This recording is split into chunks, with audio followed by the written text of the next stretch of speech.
everything in the Word of God is true, and what I'm about to tell you is a true story. I'm going to tell you the whole counsel of the Word of God to the best of my ability in my own words. In the beginning, God created the heavens and the earth.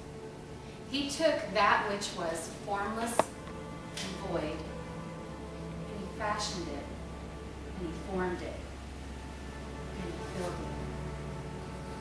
The first thing He did was separate the light from the dark, the day from the night, the land from the sky, and the land from the sea. He filled the sky with the birds in the air, and the land with the animals that walked on the earth, and the fish that swam in the sea. And when God was done, He looked at everything and He said, "It is good." Then God said, "Let's make man in our image. In our image, let's make man." And He reached down and He took the dust of the earth, and He began to fashion and form it. And He created a man. He named this man Adam. He took Adam and He placed Adam in his garden. And in his garden, he was able to do anything he wanted and walk with God daily. Daily, he had conversations with God in the garden. But there was one rule that God gave him that he could not do in the garden, and that was to take of the tree of knowledge of good and evil. Because if he did take of this tree, he would surely die. Now when God looked at Adam, He said, "You need a helper. You need a helpmate. I will create for you a woman." So He put Adam to sleep, and He took of his rib, and He fashioned and formed woman. He named her Eve. Now Adam and Eve, He placed them in the garden, bone of his bone, flesh of his flesh, to where they could walk and talk with each other and walk and talk with God without any interruption. And God said, "Be fruitful and multiply." But in the garden, there was one creature that was more crafty than all the other creatures. And that creature went to deceive Eve. Did God really say, "If you take of the tree"? That deception was enough. It caused doubt, and Eve took of the fruit, and she ate. She looked to Adam. She said, "Here, you try." And he took of the fruit and ate. Adam and Eve were ashamed as they took of the fruit because they realized that they were naked, because now they knew good and evil, and they ran and they hid. Now God was walking around in the garden. He said, "Adam, where are you?" Adam was hiding. "Over here, Lord. I'm hiding because I'm ashamed. I'm naked." "Who told you you were naked? Did you take of the tree?" The woman you gave it to me." "Woman, what have you done?"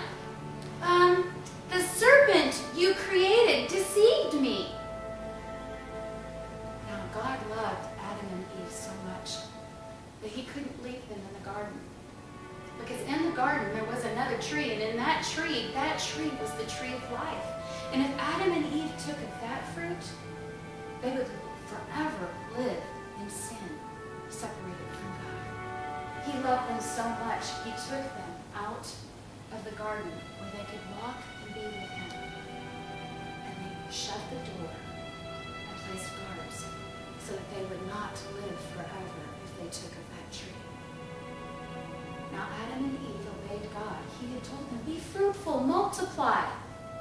And they did. They had two sons. They had Cain and they had Abel.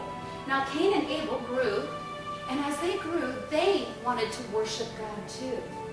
And they gave an offering to God. Abel gave his out of his first fruits. Cain gave his in the process of time. Abel's was accepted. Cain's was not. The sin that began in the garden was inside the children of Adam and Eve. And as Cain looked at his brother and saw that his brother's offering was accepted and his was not, jealousy began to grow inside him. And God saw the countenance of his face, and he says, why are you so downcast? Don't you know that if you master that sin that is crouching at your door, you can master it? It came to God. It came from his brother. The sin mastered him. It only took 10 generations, only 10, for the wickedness of man and the process of sin to so infiltrate the hearts of man that man chose wickedness over relationship with God. And this greatly grieved God. God looked down on the earth and he saw this wickedness and he decided, I am going to wipe them out. I'm done. And as he looked down, he saw one that was righteous and noble, and his name was Noah. Noah. Yes? I see the wickedness of man, and I'm going to wipe them out. I want you to build an ark, and in that ark I want you to place 7 of clean animals and 2 of each kind that are clean. Bring them onto the ark with your family, and when I wipe out the world, you will be safe. Noah did exactly as God commanded him, and the Lord counted that righteousness. He built the ark. He brought the animals 2 by 2, male and female, and put them on the ark. He loaded his family on the ark, and they got on the ark, and the rains started falling down. And they fell, and they fell, and they fell, and all of mankind was wiped out. Gone. Except for that which was in the ark. When the rain stopped, and the ark finally landed on dry land, Noah and his family looked out, and the Lord had made a promise to them. He promised, I will make a covenant with you that I will never do this again. He placed a rainbow in the sky to remind them of this covenant. And he looked at them, he said, I want you to go out and be fruitful and multiply. And they did. They repopulated the earth through the 3 sons of Noah.